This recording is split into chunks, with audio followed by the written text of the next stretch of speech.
তো এতটুকু পড়ছে না স্যার বাসায়? এগুলা কি পরীক্ষা আসে? না না না, এগুলো পরীক্ষা আসে না। জাস্ট সূত্র মনে রাখবা, তাহলে হবে। আচ্ছা।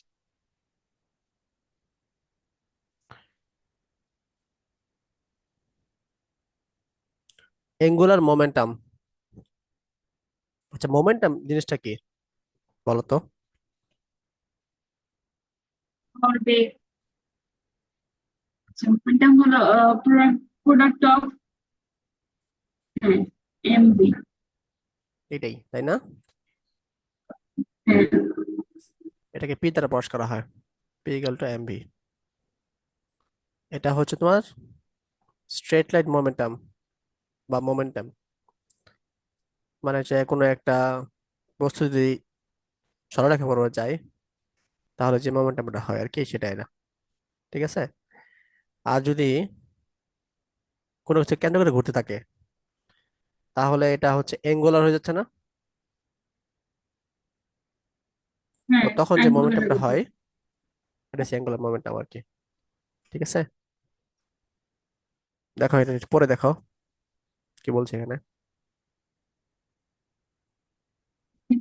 অক্ষকে কেন্দ্র করে আর কোনো কণার ব্যাসার্ধ ভেক্টর এবং ভরবেগের ভেক্টর গুণফলকে ওই বিন্দু বা অক্ষের সাপেক্ষে কণাটির কৌণিক ভরবেগ বলে। আচ্ছা। কোনো বিন্দু বা অক্ষকে কেন্দ্র করে ঘূর্ণায়মান কোনো ব্যাসার্ধের ভেক্টর ও ভরবেগের, মানে আগের যে আমাদের ভরবেগ ছিল পি, এই পি এর সাথে হচ্ছে ভেক্টর আমরা আর গুণ করে দিব। ঠিক আছে। হ্যাঁ। ভেক্টরের গুণফলকে ওই বিন্দুর সাপেক্ষে কৌণিক ভরবেগ বলে, অর্থাৎ আর ইন্টু এম ভি। এটা আর যদি ক্রস চিহ্ন উঠাই, তাহলে সাইন আসবে আর কি, ভেক্টরের নিয়ম অনুযায়ী। ঠিক আছে। হ্যাঁ, ঠিক আছে। এই যে কাহিনী।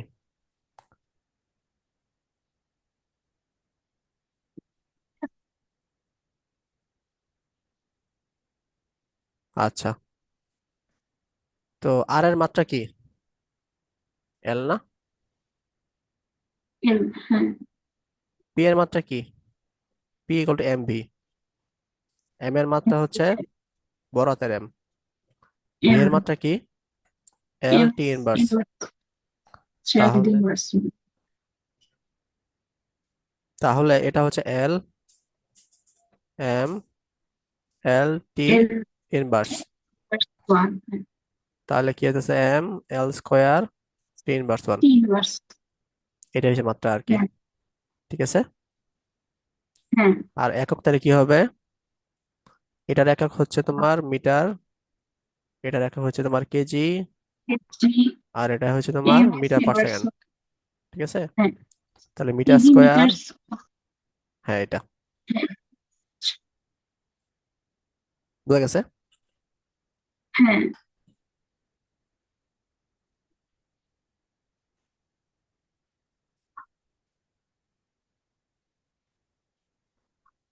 আচ্ছা, দিক, দিক আছে না? তো অ্যাঙ্গুলার মোমেন্টের দিক কোনটা হবে বলো তো?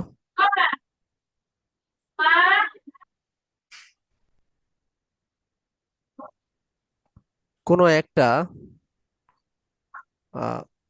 ভেক্টর রাশির হলে মনে করো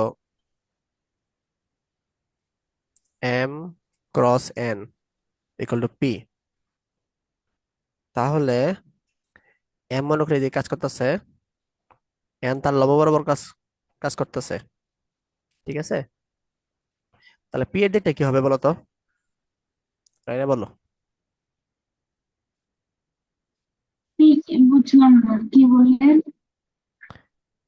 এম মনে করে এদিকে কাজ করতেছে, এন এর হ্যাঁ। দিকে কাজ করতেছে, তাহলে পি এর দিকটা হ্যাঁ, কোন দিকে হবে? মাঝখানে। এ বরাবর? হ্যাঁ। না না, এটা ভেক্টর রাশি, এই দুইটা ঠিক লম্ব বরাবর এটা হবে, অর্থাৎ পার- এন এর লম্ব হবে, হ্যাঁ।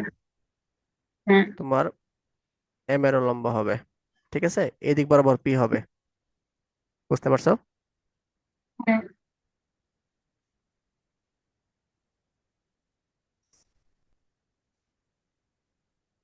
আচ্ছা, তাহলে এটা কি কিভাবে কাজ করবে?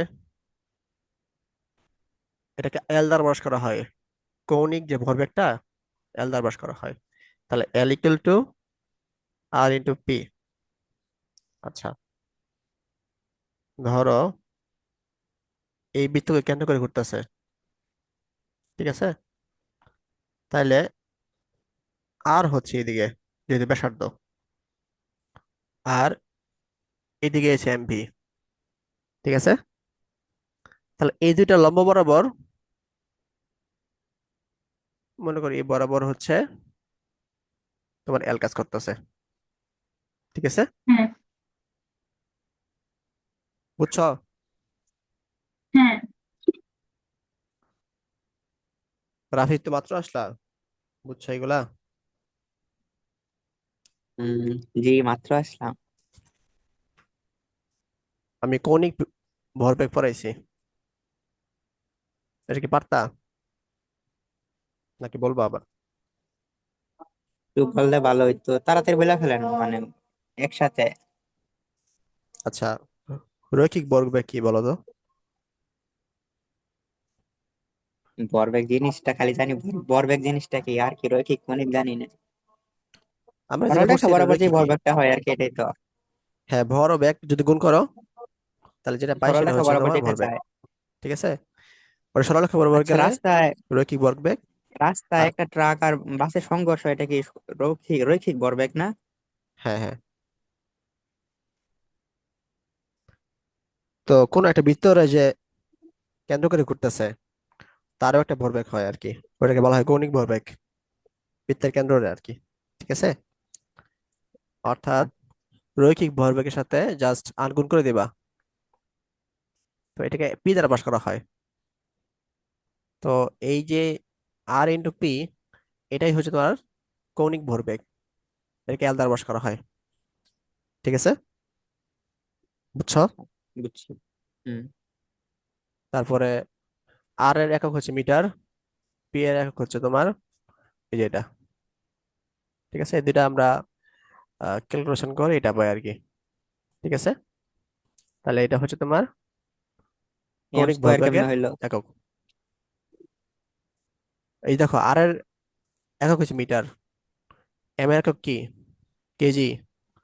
ভেলোসিটি একক কি? মিটার পার সেকেন্ড না?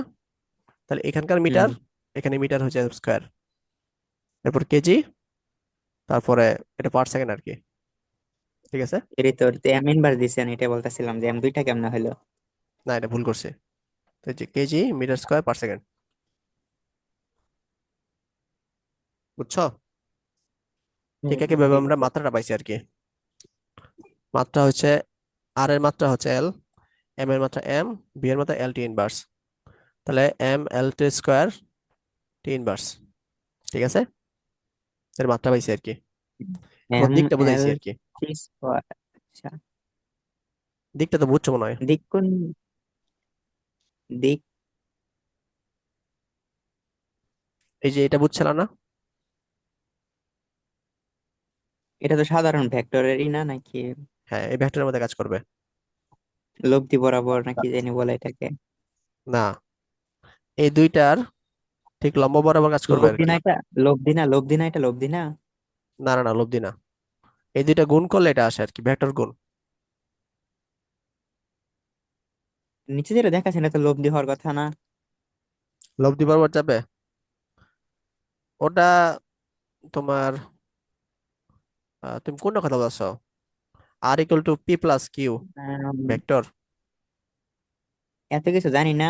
দুইটা ভেক্টর কোনাকুনি গেলে তাদের মাঝখানে কি আল্লাহ এটা জানে, মন নাই। এখানে এখানে আচ্ছা, বাদ প্লাস দেন। কাজ করলে, প্লাস, প্লাস মানে লব্ধি, ঠিক আছে? এটা প্লাস না, এটা গুণ। গুণ কি প্রকাশ করে তাহলে?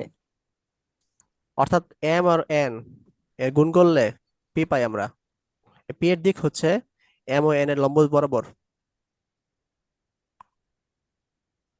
আর এটা তুমি যেটা বলছো সামান্তরিক, সামান্তরিক সূত্র আর কি, ওই যে আর স্কোয়ার ইকুয়াল টু ও, পি স্কোয়ার প্লাস সামান্তরিক। কিউ ও, স্কোয়ার আচ্ছা প্লাস আচ্ছা। Two P Q cos alpha.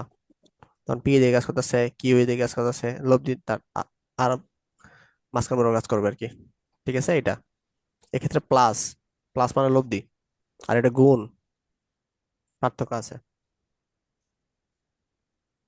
বুঝছো? আচ্ছা। তাইলে কৌণিক ভরবেগটা বোঝা গেছে। ইনশাল্লাহ বুঝলাম কোন মাত্রায়। আচ্ছা চলো।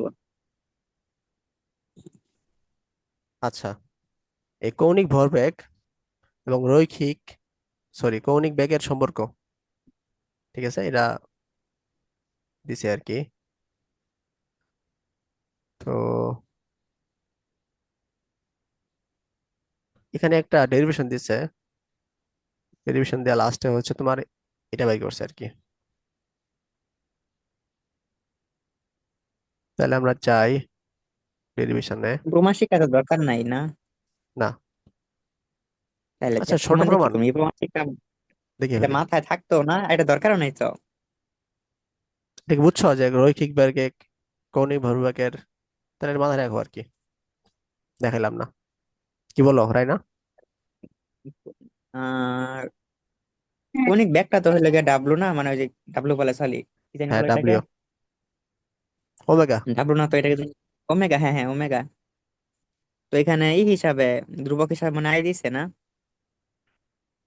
আহ ধ্রুবক না এটা, জড়তার ভ্রামক। জড়তা ভ্রামক দিছে এখানে। হুম। আমি করতে ইনার্সিয়া। মোমেন্ট অফ ইনার্শিয়া ইংলিশে। ঠিক আছে, অর্থাৎ তুমি যদি রৈখিক বেগরে, কৌণিক তার জড়তা ভ্রামক বেগরে দিয়া জড়তা প্রবণতা গুণ করো, তাহলে তোমরা কি পাচ্ছি আমরা? তাহলে তার কনিক ভরবেগ পাইতেছি। কৌণিক ভর পাচ্ছি। এই যে নিচে লেখা এটাই আছে, সোজা, বাংলাতে মনে রাখা। কৌণিক ভরবেগ জড়তার ভ্রামক কিন্তু কৌণিক বেগ। ঠিক আছে। একটু যে স্কিপ করলাম, এটা অ্যাডমিশনে ঝামেলা হবে না তো নাকি?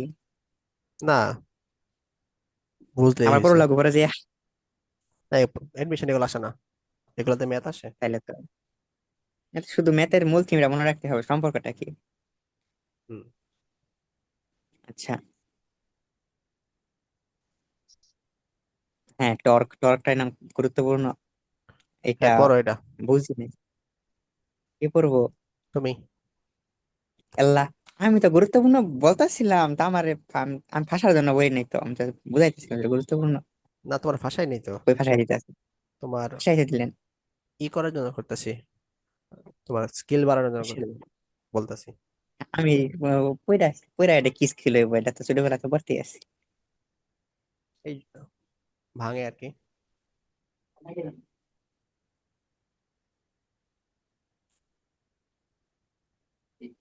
খালি প্রত্যেকদিন পড়ার জন্য বসাই দেন, কষ্ট পাইলাম। আসলে পড়তে হবে। হুম। আপুরে পড়তে বলেন। তোমার আপু পড়ছে? আচ্ছা, বুঝছি, আমারে দিয়ে পড়াবেন। কি বলছে? অনেক পুরাটা পড়তে হবে না? হ্যাঁ। শুরু বলছে টর্ক। চলন গতিতে রৈখিক ত্বরণের সাথে যেমন বল সংশ্লিষ্ট ঘূর্ণন গতিতে, তেমনি কৌণিক ত্বরণের সাথে সংশ্লিষ্ট রাশি হলো টর্ক বা বলের ভ্রামক। কৌণিক ত্বরণের সাথে সংশ্লিষ্ট রাশি যে বল নয়, তা আমরা আমাদের দৈনন্দিন অভিজ্ঞতা থেকে দেখতে পাই। কোনো দরজার উপর প্রযুক্ত বল বিভিন্ন কৌণিক ত্বরণ সৃষ্টি করতে পারে। এটি নির্ভর করে বল কোথায় প্রয়োগ করা হয়েছে আর কোন দিকে প্রয়োগ করা হয়েছে তার উপর। দরজার কবজার উপর সরাসরি বল প্রযুক্ত বল কোনো কৌণিক ত্বরণই সৃষ্টি করে না। আবার সেই একই মানের বল যদি দরজার বাইরের প্রান্তে দরজার সাথে লম্বভাবে প্রয়োগ করা হয়, তাহলে সর্বোচ্চ কৌণিক ত্বরণ সৃষ্টি করে থাকে। সুতরাং দরজার এই ঘূর্ণন প্রক্রিয়া নির্ভর করে প্রযুক্ত বলের মান, ঘূর্ণন অক্ষ হতে বলের প্রয়োগ বিন্দুর দূরত্ব, কি কইলেন? হ্যাঁ, প্রয়োগ বিন্দুর দূরত্ব আর কত কোণে বল প্রয়োগ করা হয়েছে তার উপর। এ সকল রাশি মিলিয়ে ঘূর্ণন গতির ক্ষেত্রে আমরা যে রাশির সংজ্ঞা দিই তা হচ্ছে টর্ক। টর্ক হচ্ছে একটি বলের ঘূর্ণন সৃষ্টি করার সামর্থ্যের একটি পরিমাণ। তো এটা সংজ্ঞাটা হবে কোনো বিন্দু বা অক্ষকে কেন্দ্র করে ঘূর্ণায়মান কোনো কণার ব্যাসার্ধ ভেক্টর এবং কণার উপর প্রযুক্ত বলের ভেক্টর গুণফলকে ওই বিন্দু বা অক্ষের সাপেক্ষে কণাটির উপর প্রযুক্ত টর্ক কি পড়তাছি।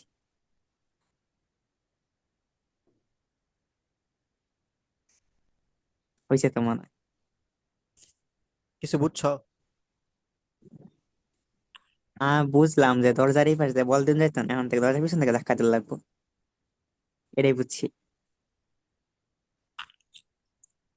গুড। তাই না, কি বুঝছো বলো? কিন্তু দরজার পিছন থেকে ধাক্কা দিলে দরজা তো খোলার কথা না, পিছন থেকে আমরা ধাক্কা দিব? এটাই তো সায়েন্স। এটা কেমন সায়েন্স? দরজার তো একটা সিস্টেম আছে না? কারণ দরজা আমি সবসময় সোজা খুলি, আমি পিছন থেকে যদি ধাক্কা দেয় দেওয়াল ভাঙে কি দরজা এই পাশে এসে পড়বো? ওটা কবজা তো ওই পাশে এই অ্যাঙ্গেলে আটকানো না, যদি হুম। একদিকে মুভ করবো। এটাই তো সাকিব খানের কাছে সায়েন্স। ঠিক আছে। তার মাঝে সবই সায়েন্স, ভাত খাই এটাও সায়েন্স, উপরে ফ্যান ঘুরে এটাও সায়েন্স, স্যার আজকে স্কুলে যাইছে এটাও সায়েন্স। তার হুম। মতো সায়েন্স পড়লে তো স্যারের পরীক্ষার রেজাল্ট দিব নেই, সায়েন্স শূন্য শূন্য মিলে 100 হয়ে যাবো স্যারের কথায়। সেটাই। রাইনা বলো, কি বুঝছো? কিছু বুঝি না। কিছু বোঝো নাই? তাহলে তোমার কষ্ট দিলা, আমার বুঝাইতে হইব। এত কঠিন টিম পড়তে দিয়েছেন, বুঝবো কেমনে? এত কিছু বুঝলে তো টিচারের দরকারই পড়তো না, তাই না? তাও কথা, দরজা ডাকবো কেমনে এটাই বুঝতেছি তো। না। দরজা আকুল লাগতো না, মনে করে দরজার সামনে একটা বসে আছি, দেখা দেখা চিন্তা করতেছি, দরজা ভিজুয়ালাইজ ডাকলে করে ফেলি। তোমরা ভিজুয়ালাইজ করতে পারো না। ঘোরা কি খেয়ে বলেন, এই করেন আয়ত ক্ষেত্রের মতো লম্বা করে সামান্তরিক আঁকেন, ঘোরা আকুল লাগতো না? আল্লাহ আল্লাহ, এটাই খেন না। আইকাল। তোর যা, এটা কি আঁকলেন, এটা কোনো ঘর হইলো? এটা আমারই ঘর, ছোট মন্ডু ঘর, এরকম করো না। এই দরজা না কোন দিকে ধাক্কা দিয়ে আমি তো বুঝতেছি না।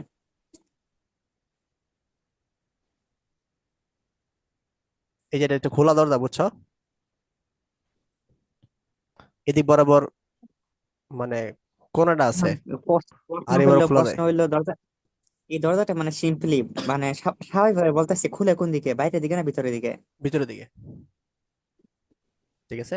তাইলে বাহির থেকে দরজাটা হলো সামনের দিক, আর ভিতর থেকে দরজাটা হলো পিছনের দিক, ঠিক না? হ্যাঁ, এত চিন্তা করার দরকার নাই। তাইলে মনে করো তুমি বাইরে আছো, বইয়ের এই বইয়ের বাইরে মতে তো আছো। আমাদের দরজার পিছন থেকে বল প্রয়োগ করা উচিত, এবং কত কোণে নাকি একটা বলছিল। বই বাদ দাও, আমি এখন বই লিখবো। দেখো, হ্যাঁ, তুমি হচ্ছে বাইরে থেকে মানুষ ভিতরে যাবা আর কি। এখন দেখো, তুমি কি ডান দিকে ফোর্স ক্রিয়েট করবে না বাম দিকে ফোর্স ক্রিয়েট করবে? অবশ্যই ডান দিকে, ডান দিকে কেন? কারণ এটা খোলা ভিতরের দিকে, ডান দিকে যদি আচ্ছা, বাম দিকে ফোর্স ক্রিয়েট করলে?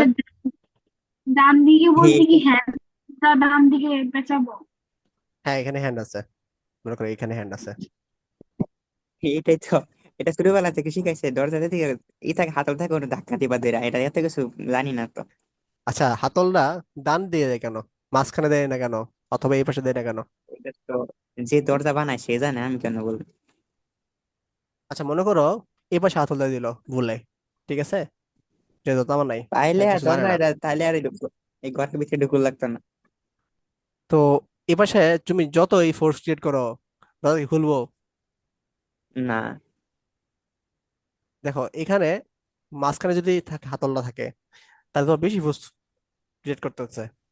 আর যদি একদম ডান পাশে আসে হাতলটা, তখন বেশি বেশি ফোর্স লাগতেছে না আমার, মানে অল্প ফোর্সেই দরজা খুলতেছে। ঠিক আছে, তাহলে শুধু এখানে ফোর্স কাজ করতেছে না, ফোর্সের সাথে এই এক্সিস থেকে কতটুকু ডিস্টেন্স, এই আরটা কাজ করতেছে, তাই না? মানে দরজার তুমি যদি এই একটা কেন্দ্র থেকে ভাবো, এটা কিছু বৃত্ত কল্পনা করো, দরজা তো অর্থাৎ যত গোলাকার না। দূরত্বে আছে ফোর্স তত কম লাগতেছে, তাই না? তার মানে দরজা যে এটা আটকানো থাকে অ্যাঙ্গেলের সাথে দেওয়ালের সাথে, ওইখানে কেন্দ্র চিন্তা করব। হ্যাঁ, ওইটাকে কেন্দ্রের এক্সিস চিন্তা আর করবা। দরজার পুরুত্বটাকে ব্যাসার্ধ চিন্তা করব। হ্যাঁ হ্যাঁ, পুরুত্ব না, মানে এই ডান পাশের এই মানে অংশ, যেটা আর কি এই অংশটা। পাঁচ পাঁচ লেন্থ আর কি। হ্যাঁ, তাহলে লেন্থ না তো ওয়াইড। তোমার যে ঘূর্ণন বিষয়ের ক্ষেত্রে শুধুমাত্র ফোর্সে কাজ করতেছে না, এটা হচ্ছে কেন্দ্র থেকে দূরত্ব কাজ করে। এই কেন্দ্র থেকে দূরত্ব আর ফোর্স দুইটা একসাথে গুণ করলে আমরা টর্ক পাই। তাহলে দরজা যত বেশি পাস করা যাবে তাহলে ওটা তত তো চাপ কম লাগবে। হ্যাঁ, তত চাপ কম লাগবে। তাহলে দরজা চিপাবো নাই কেন দরজা? জায়গা নাই তাই। না, ফিজিক্স হিসাবে তাহলে তো মনে করেন এক দেওয়াল সহ দরজা দেওয়া দরকার, তাহলে এক ধাক্কাতে খুলে যাবো। ছুঁইতে খুলে যাবো না, ফিজিক্স তো এটাই বলে। হ্যাঁ, এটাই বলে। কিন্তু মনে করো আবার দরজা অনেক বড় হয়ে গেলে দরজার ওজন বেশি হয়ে যাব, তাই না? দরজা তো ওজনের নিজস্ব সাথে তো ওজন এটা আছে। সম্পর্ক নাই। হুম।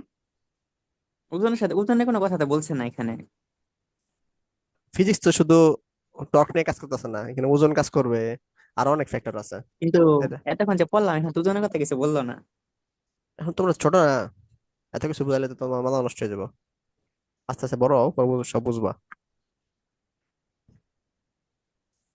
বুঝছো টর্ক জিনিসটা কি? তাই না, একটু বলো।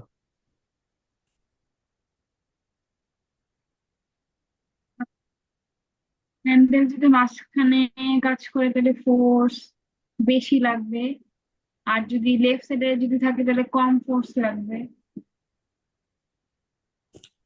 লেফট না রাইট? রাইট। রাইট। হ্যাঁ, তো ফোর্স কম লাগবে। তার টর্ক জিনিসটা কি তাহলে কি? সেন্টার টর্ক থেকে জিনিসটা হলো, হ্যান্ডেল পর্যন্ত রেডিয়াস মানে ডিস্টেন্স থাকে এবং হলো ফোর্স। হ্যাঁ, যে বিন্দুতে ফোর্স কাজ কাজ করতেছে ওই বিন্দু থেকে সেন্টারের যে দূরত্ব ওটাকে আর দ্বারা কল্পনা করা হয়। এই আর এবং ফোর্স যদি গুণ করো তাহলে আমরা টর্ক পাই। ঠিক আছে। আর এই ক্রসটা উঠাই দিলে আমাদের সাইন থিটা আসতেছে, এই যে এটা আসতেছে আর কি। বুঝছো? ই উঠাইলে সাইন থিটা আসলো। এই ভেক্টর গুণটাকে উঠাই দিলে সাইন থিটা আসে। এগুলো সাইন ভেক্টরে থিটা কেন বুঝবো আর কি। আসলো? ঠিক আছে।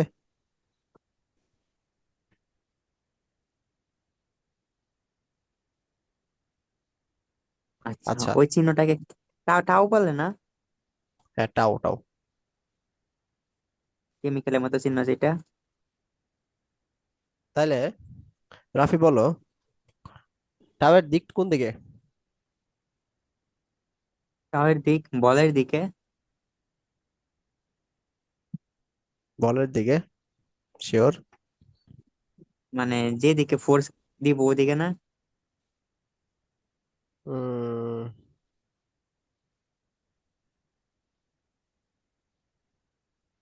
সেন্টারের দিকে না। তাই না, বলো। সেন্টারের দিকে ফোর্স দেবো না। আচ্ছা, যদি কল্পনা করি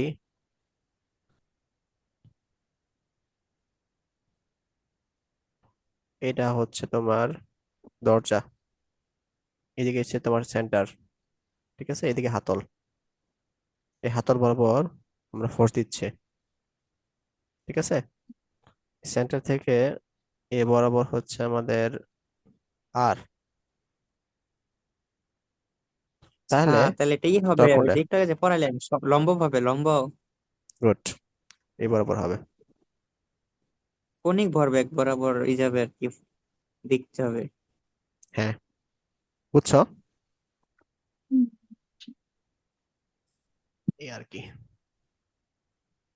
তাহলে রাফি বলো, এটা মাত্রা কি? আবার রাশি। আর হচ্ছে রাইনা বলো একক কি?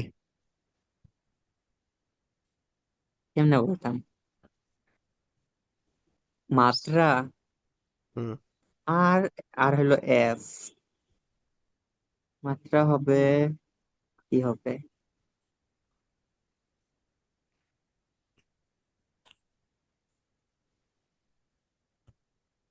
এফ এর মাত্রা কি আছিল? এল টি না কি আছিল?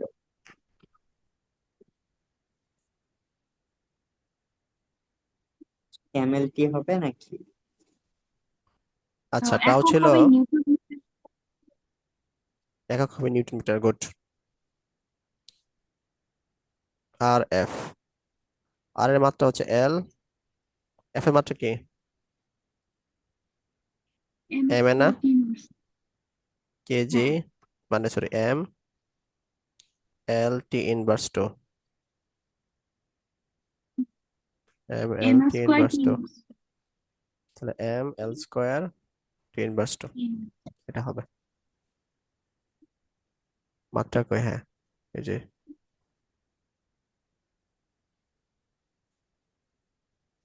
বুঝছো হ্যাঁ,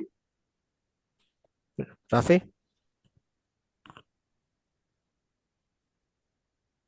M L T, M L এর টি মাত্রা স্কোয়ার হবে। এল টি ইনভার্স টু, এটা জানো না? জন্য এক হইতে গেল। F equal to M A, F কে ভাঙায় নিউটনের দ্বিতীয় নিছেন। সূত্র। আমি তো ডিরেক্ট এফ চিন্তা করতেছিলাম।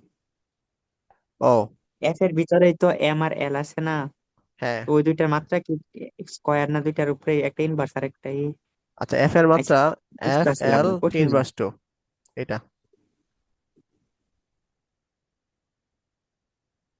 ঠিক আছে, হ্যাঁ, হ্যাঁ। তো এটার সাথে এল গুণ করে দিবা, তাহলে এটা আসে। এল গুণ করার কথাই তো মনে ছিল। বুঝছো? আস্তে আস্তে হয়ে যাবে ইনশাল্লাহ। ইনশাল্লাহ। এই টর্ক আর কৌণিক ত্বরণের সম্পর্ক আছে। কৌণিক ত্বরণ। হুম।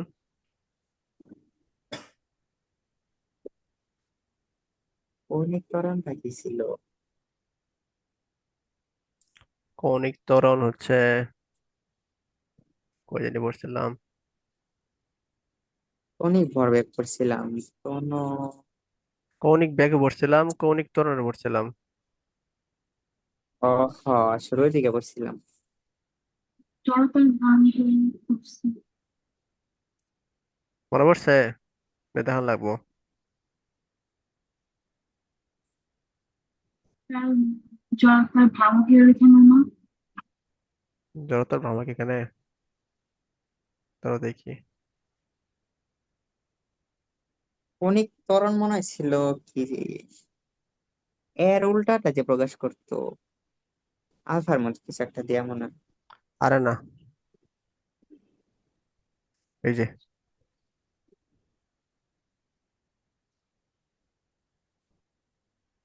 কৌণিক বেগের পরিবর্তনের শূন্যের হার, কাছাকাছি। কৌণিক ত্বরণ। আহ, বুঝছো? মানে ঘুরতে থাকবো আর কি, কোনো একটা বস্তু ঘুরতে থাকবে, ওই বেগ যদি লিনিয়ার না হয়, মানে সমবেগ না হয় আর কি, তাহলে সময়ের সাথে সাথে চেঞ্জ হয় না বেগ, এটাই হচ্ছে কৌণিক ত্বরণ। বুঝছো? হ্যাঁ, বৃত্তাকার পথে ঘুরতে আসছিল আর কি, হ্যাঁ। হ্যাঁ। কই আমরা,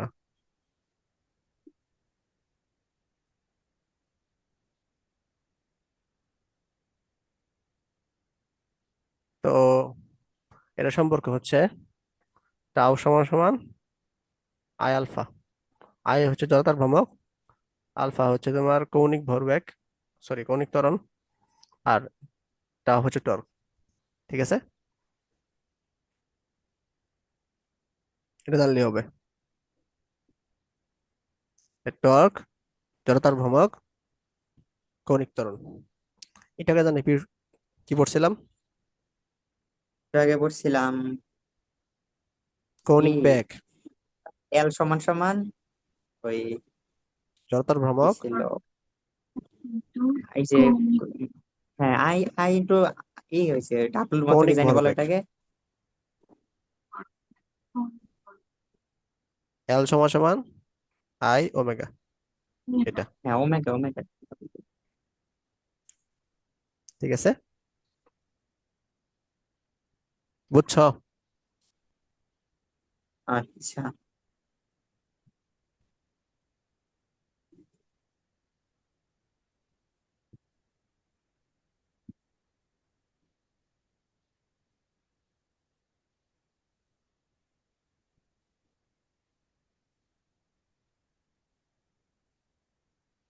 আচ্ছা, এখন এখানে ঘূর্ণন গতির ক্ষেত্রে নিউটনের গতি সূত্রের রূপ।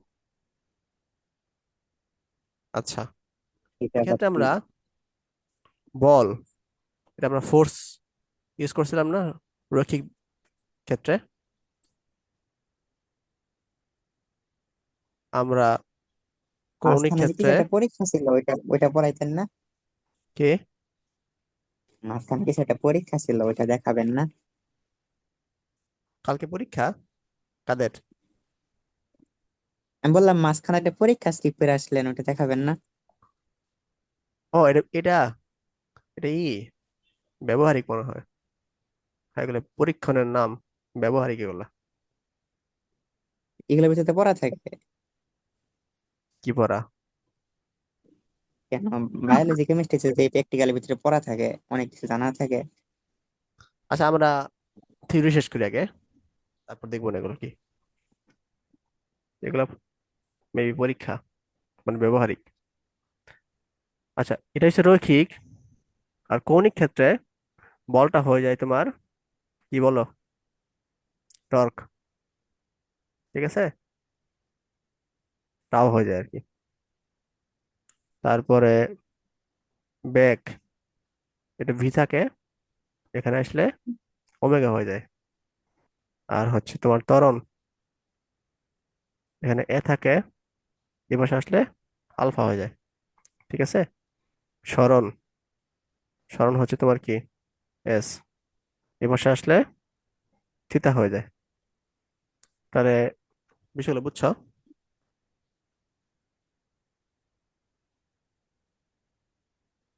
এস হয়ে যায় থিতা, এফ হয়ে যায় টাও, বি হয়ে এফ যায় টাও ওমেগা, হয়ে যায়। এ হচ্ছে আলফা। ঠিক আছে। এফ তো তাহলে বল, টাও তো টর্ক না? হ্যাঁ, টর্কটা কি, আর ইন্টু এফ, এই যে এফ আছে। এটাই ঠিক তো। আছে। এই দুটো সমান না তো, সেম না তো? সমান না তো, মানে যদি রৈখিক কেজে আসি তখন আর কি আমরা বল ইউজ করতে পারি না, তখন টাও ইউজ করতে হবে আমাদের। বুঝতে পারছো? আচ্ছা। তাইলে নিউটনের প্রথম সূত্র কি ছিল, রাফি বলো? হুম। নিউটনের প্রথম সূত্র কি ছিল? কোনো বস্তুর উপর বল প্রয়োগ না করলে স্থির বস্তু স্থির থাকবে, চলমান বস্তু চলমান থাকবে, এটাই তো। হ্যাঁ, তাহলে বলের পরিবর্তে কি, টর্ক প্রয়োগ না করলে বস্তুটি ঘূর্ণন গতি অবস্থায় এখন তো পরিবর্তন করতে দুইটা করে সূত্র পড়ে লাগবো। হ্যাঁ, দুইটা করে সূত্র পড়তে হবে। না সূত্র তো সহজ, জাস্ট বলের জায়গায় কি লাগবা, টর্ক লাগবা। বাহ্যিক কোনো টর্ক প্রয়োগ না করলে ঘূর্ণায়মান বস্তু সারা জীবন ঘূর্ণন অবস্থা থাকবে, হ্যাঁ। অথবা স্থির বস্তু স্থির থাকবে। এটাই তো। হম। ঠিক আছে। কথাগুলা কথাগুলা ঠিকই বলছে। যে সমকৌণিক বেগে ঘুরতে থাকবে, অথবা অঘূর্ণনশীল বস্তু ঘুরবে না। হম। একই তো, তাই হ্যাঁ, নাকি? বুঝতেছো? সবকিছু।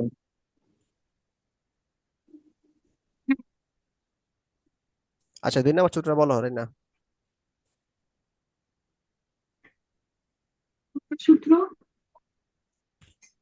নিউটনের 2 নম্বর সূত্রটা বলো। ইকুয়াল টু এম এ।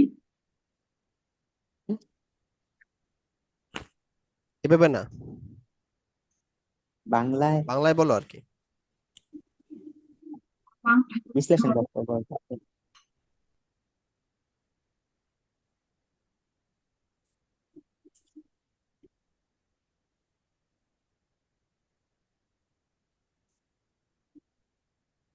আমি বলবো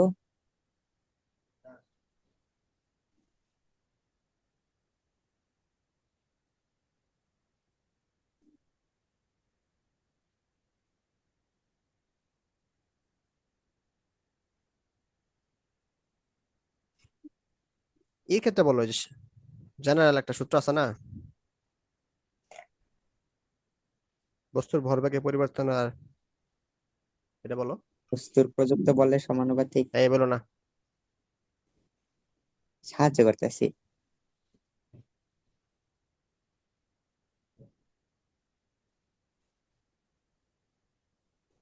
আপু একটা মনে হয় হারাই ফোর্স গেছে। কি? একটা object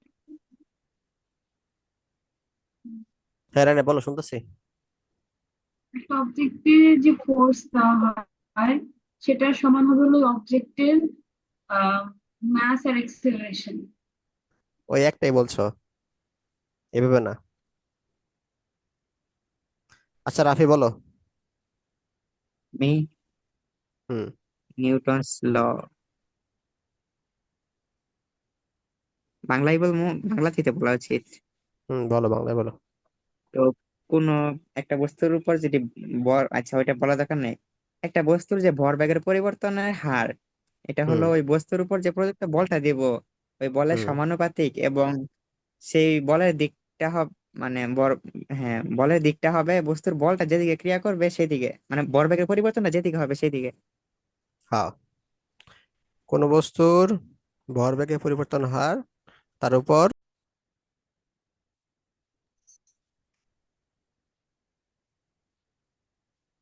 Rafi. Second law. Second law. তাহলে কি বলবো? না, তুমি আছো কিনা জিজ্ঞাসা করার জন্য। আসি তো। তাহলে যেহেতু আহ, সরলরেখার ক্ষেত্রে কি ছিল, এই কৌণিক ভরবেগের জায়গায় ভরবেগের পরিবর্তন, ঠিক আছে। টর্কের জায়গায় প্রযুক্ত বল ছিল, আর কৌণিক ভরবেগ ভরবেগ ছিল, টর্ক প্রযুক্ত বল ছিল আর কি। অর্থাৎ ওই সূত্রটাই জাস্ট হচ্ছে ভরবেগটা চেঞ্জ হয়ে যাচ্ছে আর প্রযুক্ত বল চেঞ্জ হয়ে যাচ্ছে, বুঝছো?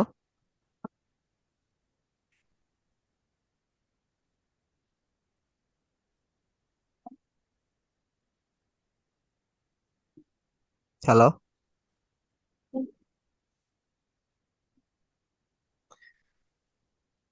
হ্যালো। হ্যাঁ, শোনা তাহলে যায়। তাহলে ওই সূত্রটা কি কি ছিল জানি? কোনটা?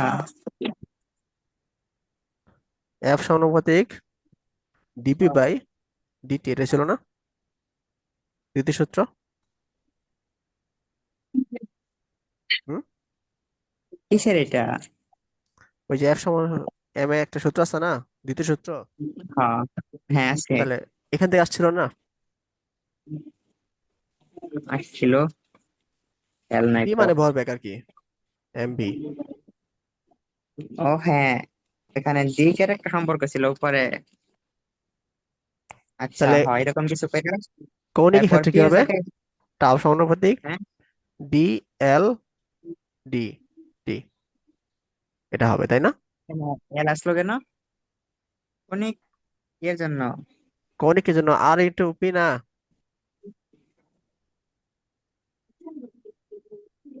কৌণিক ভরবেগ এল, এটাকে পড়ছিলাম, এই যে এখানে দেখো,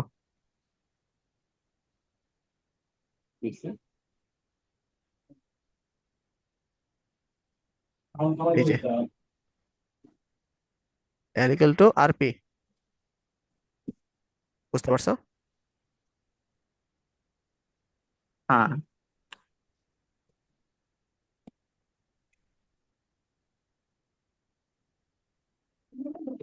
দু একবার দেখলেই ঠিক হয়ে যাবে আর কি। আর প্রত্যেক ক্রিয়ারও সমান ও বিপরীত প্রতিক্রিয়া আছে, এটা হচ্ছে তৃতীয় হুম, সূত্র ছিল, ঠিক আছে। হ্যাঁ। তাহলে প্রথম দুইটা এটা তো লিখবো আর সহজ, কি। সরি প্রথমটা ঘূর্ণনশীল বস্তুর শেষেরটা ক্ষেত্রে সহজ। ক্রিয়া জোড়া জোড়া কণার উপর যেহেতু বল বলছিল, তাহলে এখানে টর্ক হবে সমান ও বিপরীত পক্ষে সেম। তৃতীয় সূত্রটা কেমন হবে? মানে প্রত্যেক ক্রিয়ারই সমান ও বিপরীত প্রতিক্রিয়া আছে, ওটা তো তাই আছে, না? কিন্তু এই যে এটার মধ্যে হ্যাঁ, এটার মধ্যে তো এটাই হবে আর কি, যে সমান ঘূর্ণনশীল বস্তুর ক্ষেত্রে বিপরীতমুখী। আর ঘূর্ণনশীল ঘূর্ণনশীল, বলছে কেন? কিন্তু সবই তো ঘুরতেছে, এটা তো বলে দিছে। ঘূর্ণনশীল ক্ষেত্রে আর কি নিউটনের গতি জোড়া জোড়া কণা সূত্রের বলছে। রূপ। জোড়া জোড়া লিখতে পারো, নাও লিখতে পারো। ওইটার ক্ষেত্রে তো জোড়া জোড়া ছিল। তুমি যদি একটা ফোর্স দেও টেবিলের উপরে, টেবিল তার বিপরীতে ফোর্স ক্রিয়েট করে, তাহলে এখানে জোড়া জোড়া কাজ করতেছে না? সবসময় জোড়া হ্যাঁ, জোড়া কাজ করে। ক্রিয়া প্রতিক্রিয়া। হ্যাঁ, ক্রিয়া প্রতিক্রিয়া।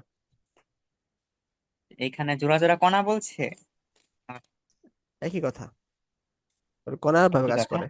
তুমি এটা স্কিপ করতে পারো, তাও সমস্যা নাই। ওকে। ঠিক আছে। ওকে। তাহলে কি বুঝছো যতটুকু পড়াইছি? ইনশাল্লাহ, হ্যাঁ বুঝছি। হ্যাঁ হ্যাঁ বুঝছি।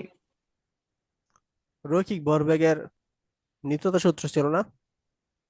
ঠিক একইভাবে কৌণিক ভরবেগের নিত্যতা সূত্র আছে। মানে আদি ভরবেগ এবং শেষ ভরবেগ দুইটাই সমান হবে আর কি। ঠিক আছে, ডেরিভেশন হবে। দেখা দরকার নাই। মানে এল ইকুয়াল টু ধ্রুবক, ওখানে পি ইকুয়াল টু ধ্রুবক ছিল। ঠিক আছে, তাহলে M V, M1 V1 M2 V2 M1 U1 M2 U2। তাহলে M1 V1 এর P1 P2 লেখা দিত, এটাকে তোমার P1 P2 লেখা দিত। ঠিক আছে তাই? তো দেখো এখানে ভরবেগটা কি ছিল? আদি ভরবেগ শেষ ভরবেগ সমান ছিল, মানে ভরবেগ কিন্তু ধ্রুবক ছিল, রৈখিক ক্ষেত্রে বলতেছি। ঠিক একইভাবে কৌণিক ক্ষেত্র ধ্রুবক আর কি। এটা মনে রাখা জাস্ট, আর কিছু লাগবে না। মানে কোনো প্রযুক্ত টর্ক শূন্য হলে রৈখিক ভরবেগ ধ্রুবক থাকে আর কি, অর্থাৎ সংরক্ষিত হয়। এটি কৌণিক ভরবেগের নিত্যতা সূত্র আর কি। যদি বলে নিত্যতা সূত্রটা কি, এই যেটা লিখে দিব আর কি। ঠিক আছে। প্রযুক্ত টর্ক শূন্য হলে কৌণিক ভরবেগ ধ্রুবক থাকে। আগেরটা ক্ষেত্রে তো ফোর্স যদি আমাদের কি থাকতো, জিরো থাকলে স্থির। আর স্থির রৈখিক থাকলে। ভরবেগ ধ্রুবক হয় আর কি। তাহলে এখানে কি টর্ক জিরো হবে, তাইলে তোমার কি হুম। এল ধ্রুবক হবে আর কি। হুম। বুঝছো? সবকিছু মানে আচ্ছা। রৈখিক থেকে আসছে আর কি, টার্ম গুলো খালি চেঞ্জ। বোঝা গেছে? আচ্ছা। এগুলো হাবিজাবি জিনিস, দেখা দরকার নেই আর কি।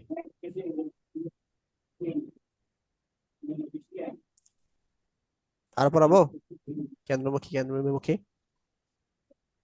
আপনার ইচ্ছা। তোমাদের কিছু মাথা বলার ধরবে নাই? কিনা বলো। যদি বেশি মাথার একটা কথা পড়াই বলেন নাই তাহলে। অবশ্য। কোনটা থেকে শুরু করছিলাম জানি, এই যে কৌণিক ভরবেগ, টর্ক, কি টর্ক এবং কৌণিক ত্বরণের সম্পর্ক,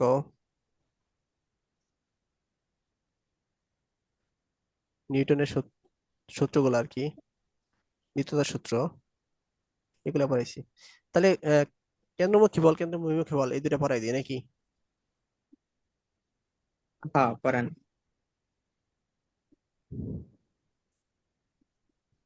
তাই না? পড়ো এখান থেকে পড়ো তো। ঠিক ঠিক। এবার আমার ধরছে না। কোনো বস্তুর ওপর বাইরে থেকে বল প্রয়োগ না করলে এর বেগের পরিবর্তন হয় না। আমরা জানি কোনো বস্তুর বেগের দিকের লম্ব বরাবর বল প্রয়োগ করা হলে এর বেগের মানের কোনো পরিবর্তন হয় না, কিন্তু দিকের পরিবর্তন হয়। যেহেতু কোনো বস্তু বৃত্তাকার পথে সমদ্রুতিতে ঘোরার সময় এর বেগের মানের কোনো পরিবর্তন হয় না, কিন্তু প্রতিনিয়ত দিক পরিবর্তিত হয়, কাজেই বৃত্তাকার পথে ঘোরার সময় বস্তুর বেগের দিকের সাথে লম্ব বরাবর প্রতিনিয়ত বল প্রযুক্ত হয়। বৃত্তের ব্যাসার্ধ হচ্ছে স্পর্শক তথা বেগের দিকের সাথে লম্ব। তাই বৃত্তাকার পথে ঘোরার সময় বস্তুর ওপর ব্যাসার্ধ বরাবর কেন্দ্রের দিকে সবসময় একটি বল ক্রিয়া করে। এ বলের কেন্দ্রমুখী বল বলা হয়। বৃত্তাকার পথে সমুদ্রটিতে ঘূর্ণায়মান কোনো বস্তুর উপর প্রযুক্ত বলকেই কেন্দ্রমুখী বল নামে অভিহিত করা হয়। এ বল কিন্তু আলাদা কোনো বল নয়, কোনো বস্তু তার ওজন বা কোনো সুতার টান বা কোনো ঘর্ষণ বল বা কোনো অভিলম্ব বল বা একাধিক বলের সমন্বয়ের প্রভাবে বৃত্তাকার পথে ঘোরে। কোনো বস্তুর ওপর প্রযুক্ত নিট বল যদি বৃত্তাকার গতি উৎপন্ন করে, তখন সেই নিট বল বা লব্ধি বলকেই কেন্দ্রমুখী বল বলা হয়। আরেকটু আহ বড়। যখন কোনো বস্তু একটি বৃত্তাকার পথে ঘুরতে ঘুরতে থাকে, তখন ওই বৃত্তের কেন্দ্র অভিমুখে যে নিট বল ক্রিয়া করে বস্তুটিকে বৃত্তাকার পথে গতিশীল রাখে তাকে কেন্দ্রমুখী বল বলে। বস্তুকে বৃত্তাকার পথে ঘোরানোর জন্য নানাভাবে বল প্রয়োগ করা যেতে পারে। একটি সুতোর এক প্রান্তে একটি ঢিল বেঁধে সুতার অন্য প্রান্ত আঙুলে ধরে যদি সমদ্রুতিতে ঘোরানো যায়, তাহলে সুতার মধ্যে দিয়ে আঙুলের দিকে ঢিলের ওপর একটি বল প্রযুক্ত হবে। সুতার মধ্য দিয়ে বৃত্তাকার পথের কেন্দ্রের দিকে ঢিলটির ওপর যে বল প্রযুক্ত হচ্ছে তাই হলো কেন্দ্রমুখী বল। কেন্দ্রমুখী বল উৎপন্ন হওয়ার জন্য যে ঘূর্ণায়মান বস্তু আর ঘূর্ণন কেন্দ্রের মধ্যে সরাসরি সংযোগ থাকতে হবে এমন কোনো কথা নেই। যখনই কোনো বস্তু কোনো বিন্দুকে কেন্দ্র করে বৃত্তাকার গতিশীল হয়, তখনই কেন্দ্রমুখী বল উৎপন্ন হয়। পৃথিবী সূর্যের চারদিকে বা চন্দ্র পৃথিবীর চারদিকে ঘোরার সময় কেন্দ্রমুখী বল লাভ করে। এই কেন্দ্রমুখী বল মহাকর্ষ জনিত। এখানে বস্তু ও কেন্দ্রের মধ্যে সরাসরি কোনো সংযোগ নেই। আবার পরমাণুর ইলেকট্রন গুলো যখন নিউক্লিয়াসের চারদিকে ঘুরে, তখন ইলেকট্রন গুলোতে কেন্দ্রমুখী বল উৎপন্ন হয়। এ বল তড়িৎ আধানের জন্য হয়ে থাকে। তড়িৎ আধান, আচ্ছা, আধানের জন্য হয়ে থাকে। এখানে ইলেকট্রন ও নিউক্লিয়াসের মধ্যকার স্থিত আকর্ষণ বলই কেন্দ্রমুখী বল হিসেবে কাজ করে। আহ স্থির তড়িৎ আকর্ষণ বল। আহ কেন্দ্রমুখী ঠিক আছে, বলের মান। এক আচ্ছা, কাজ করো। আচ্ছা, কি গ্র্যাভিটেশনাল কেন্দ্রমুখী বল, ইন্টেন্সিটির কথা বলছে? হ্যাঁ গ্র্যাভিটেশন গেছে। দাঁড়াও, কেন্দ্রমুখী এবং কেন্দ্রবিমুখী একসাথে বুঝতে হবে আমাদের। গ্রাফিটা পড়ো, হ্যাঁ, এখান থেকে এ পর্যন্ত পড়ো। কেন্দ্র বিমুখী। হুম। আচ্ছা, তো কেন্দ্র বিমুখী বল কোনো বস্তুকে বৃত্তাকার পথে ঘোরাতে হলে ওই বস্তুর উপর যে বল প্রয়োগ করা হয় তাই হচ্ছে কেন্দ্রমুখী বল। নিউটনের তৃতীয় সূত্র অনুসারে এ বল প্রতিক্রিয়া স্বরূপ যে বল বৃত্তের কেন্দ্রের উপর ব্যাসার্ধ বরাবর কেন্দ্রের বাইরের দিকে ক্রিয়া করে তাকে কেন্দ্র বিমুখী বল বলে। কেন্দ্র বিমুখী বল হচ্ছে কেন্দ্রমুখী বলের সমান এবং বিপরীতমুখী। ক্রিয়া ও প্রতিক্রিয়া কোনো সময় একই বস্তুর উপর প্রযুক্ত হয় না। তাই কেন্দ্রমুখী বল ও কেন্দ্র বিমুখী বল দুটি ভিন্ন বস্তুর উপর প্রযুক্ত হয়। কেন্দ্রমুখী বল প্রযুক্ত হয় ঘূর্ণায়মান বস্তুর উপর এবং এর দিক হচ্ছে বৃত্তাকার ব্যাসার্ধ বরাবর কেন্দ্রের দিকে। অপরপক্ষে কেন্দ্র বিমুখী বল হচ্ছে কেন্দ্র বিমুখী বল প্রযুক্ত হয় বৃত্তাকার পথের কেন্দ্রের উপর, যা ব্যাসার্ধ বরাবর কেন্দ্রের বাইরের দিকে ক্রিয়া করে। শেষ। আচ্ছা ঠিক আছে, তো তাহলে আমরা এখন বুঝি বিষয়টা কি আসলে। মনে করো এটা হচ্ছে রাফি, কোনটা? হ্যাঁ। এই যে। কি? আরে, হতে চাচ্ছ না? তা আচ্ছা রায়না বানাই বানান। দিই আর কি। আরে তো ছেলে রাফি মানুষ অথবা দেওয়া রায়না, যাইতেছে। ঠিক আছে। আরে এটা তো ছেলে মানুষ। ছেলে মানুষ। তাইলে দেখেন না, ও, যদিও ছেলে নামে বলা আচ্ছা, যায় না, কারণ বোঝায় খালি না তো। চুলেরই ডিফারেন্স, আর হাতে কিছু বোঝা যায় না। যাই হোক, মনে করেন এক্স, ঠিক আছে। হ্যাঁ এখন ঠিক আছে। তো এই এক্স হচ্ছে একটা এর পাথর, মনে করো এখানে এই পাথর সুতা দিয়ে এভাবে ঘুরাইতেছে, ঠিক আছে। মনে করো সমবেগে ঘুরাইতেছে, হ্যাঁ একদম সমবেগে ঘুরাইতেছে। তাহলে তো তোমার ত্বরণ কি জিরো হবে না সমবেগে আমাদের ঘুরাইলে? উপরে লেখা হবে। কি বলো, তাই না? ব্যাগ যদি সমান হয় ত্বরণ তাহলে কি জিরো। ত্বরণ হবে? না। ত্বরণ হবে না। রাফি? হ্যাঁ, কি বলেন? ব্যাগ যদি সমান হয় তাহলে কি ত্বরণ হবে? দেখ সমান হলে তো ত্বরণ হওয়ার কথা না, কিন্তু এখানে তো কণিক ত্বরণ,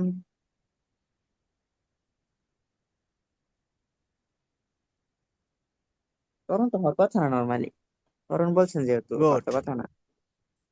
যদি এরা তোমার কি সরলরেখা বলে যাইতো, ব্যাগ যদি ধ্রুবক থাকতো, হ্যাঁ, তাহলে এ হচ্ছে জিরো হইতো। কিন্তু এটা সরলরেখা বরাবর না, এটা হচ্ছে তোমার কি বৃত্তাকার পথ, বৃত্তাকার, ঠিক মানে আছে। কণিক ত্বরণ আছে, শুধু ত্বরণ নাই। তো সময় গেলেও দেখো বারে বারে কিন্তু তার দিক দিক, পরিবর্তন করতে হচ্ছে। ডিরেকশন পরিবর্তন হচ্ছে, তাই না? তো ডিরেকশন পরিবর্তনের কারণে ত্বরণও পরিবর্তন হইতেছে, ঠিক আছে। বুঝছো? এখানে কিন্তু ত্বরণ বললে ভুল হবে না, শুধু কণিক ত্বরণ বলতে হবে না। হ্যাঁ, কৌণিক ত্বরণ, এটাকে বলা হয় কৌণিক ত্বরণ। এই কৌণিক ত্বরণ কি পরিবর্তন হচ্ছে, তাই না? হ্যাঁ হ্যাঁ। তাহলে সে চাচ্ছে সমবেগে চলার জন্য, কিন্তু ডিরেকশনের জন্য তার কি হচ্ছে, ত্বরণ হয়ে যাচ্ছে। তাহলে সমবেগ হ্যাঁ পসিবল কোনো, কখনো পসিবল এখানে? পসিবল তো না। লজিক্যালি পসিবল না। তো এই জন্যই এই যে সুতাটা, এই সুতাটা বরাবর হুম, এদিক বরাবর একটা ফোর্স কাজ করে। এই ফোর্সটা কি করে, এই যে তোমার ডিরেকশন চেঞ্জ হচ্ছে এটাকে নালিফাই করে দেয়, ফলে সে সমবেগে চলতে পারে আর কি। বুঝতে পারছো? হুম, ফোর্সের কারণে সময়। ফোর্সের কারণে সে সমবেগে চলতেছে আর কি। তার মানে বুঝতে এই পারছো? ফোর্সটা ত্বরণটাকে কেটে ফেলে। হ্যাঁ, ফোর্সটা ত্বরণটাকে নেগলেক্ট করে দেয় আর কি। কারণ ফোর্সের ভিতরে আমরা জানি কি জানি, ত্বরণ আছে, ঠিক আছে। এই ত্বরণটা নালিফাই করে দেয়। বুঝছো কেন্দ্রমুখী বল কেন উৎপন্ন হয়? রাইনা, রাফি? হুম। তার কেন্দ্র বিমুখী বলের কোনো সূত্র আছে? সূত্র আমরা পরে দেখতেছি, আগে আমরা দেখি কেন কেন্দ্রমুখী বল উৎপন্ন হচ্ছে।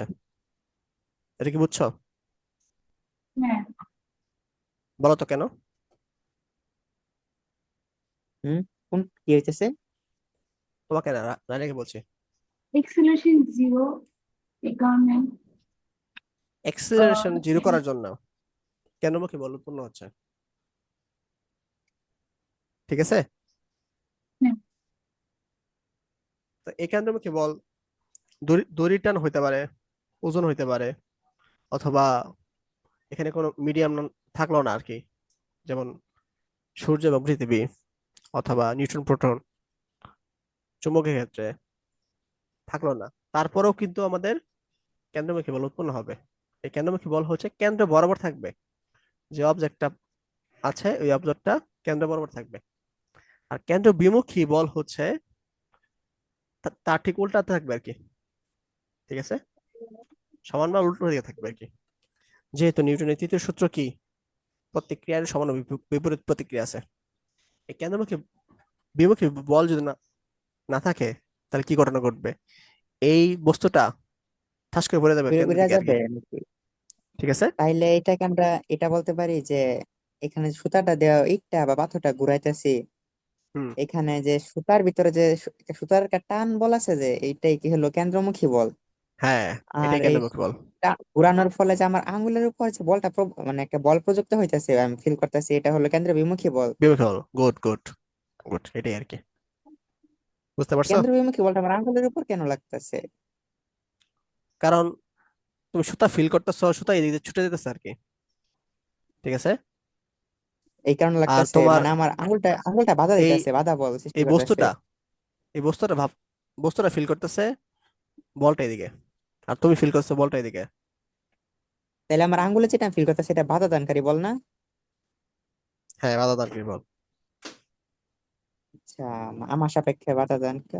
আচ্ছা, মানে আমার সাপেক্ষে হইলো কেন্দ্র বিমুখী, হুম। বস্তু সাপেক্ষে বাধা দানকারী। হুম। আচ্ছা, বুঝছি বুঝছি, সহজই আছে। রাফি বুঝছো? সরি, রায়না বুঝছো? হ্যাঁ, বুঝছি। আচ্ছা, তাহলে কেন্দ্রমুখী বলের সূত্র হচ্ছে ভর ইনটু কেন্দ্রমুখী ত্বরণ। তাহলে এম ইকুয়াল টু এ, আর এ ইকুয়াল টু আমরা কি কি জানি? M V square by R জানি, তাই না? হ্যাঁ। তাহলে M V square by R, এটা হচ্ছে তোমার কেন্দ্রমুখী বল। আর কেন্দ্র বিমুখী বল তার তার উল্টা, তাহলে minus M V square by R. ঠিক আছে, সমান এবং উল্টা। বোঝা গেছে?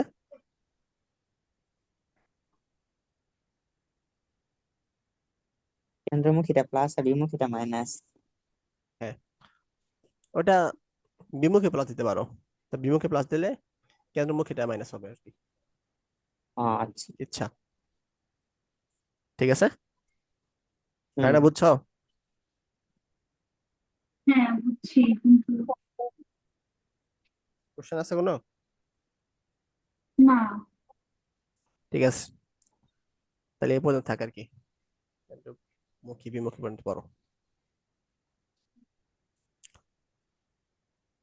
আরেকটা ক্লাস মনে হয় লাগবে, তাহলে আমাদের শেষ হবে। আরেক ক্লাস শেষ হয়ে যাবে। এই পড়ছি না তো, আপেক্ষিক ভাবে সমান্তরালে নিক্ষিপ্ত বস্তু। আচ্ছা, দেখি আরেকটা ক্লাস অথবা ম্যাক্সিমাম দুইটা ক্লাস, এরপরে ম্যাথ করতে হবে। ঘর্ষণ আছে, অনেক আছে। ঘর্ষণ আছে, এরপরে আল্লাহ শেষ। হুম। স্যার, কেন্দ্র বিমুখী বলের যে কথা এখানে বলা আছে না, F is equal to M V square by R, হুম। এটা তো ইশাক স্যারের বইয়ে লেখা নাই, জাস্ট এক্সপ্লেনেশন দেওয়া। কেন্দ্রমুখী না বিমুখী? কেন্দ্র বিমুখী। এটা তো আমি আহ, আহ, একই তো কথা, সমস্যা নাই। কেন্দ্র বিমুখী দেয় না আর কি অনেক বইয়ে, কারণ কেন্দ্র বিমুখী বল কেন্দ্রমুখী বল একই, জাস্ট উল্টা একটা, একটা একটা উল্টা।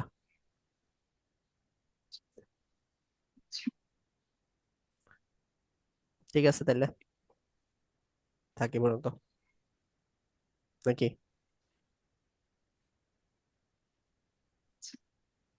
ওকে, আল্লাহ হাফেজ।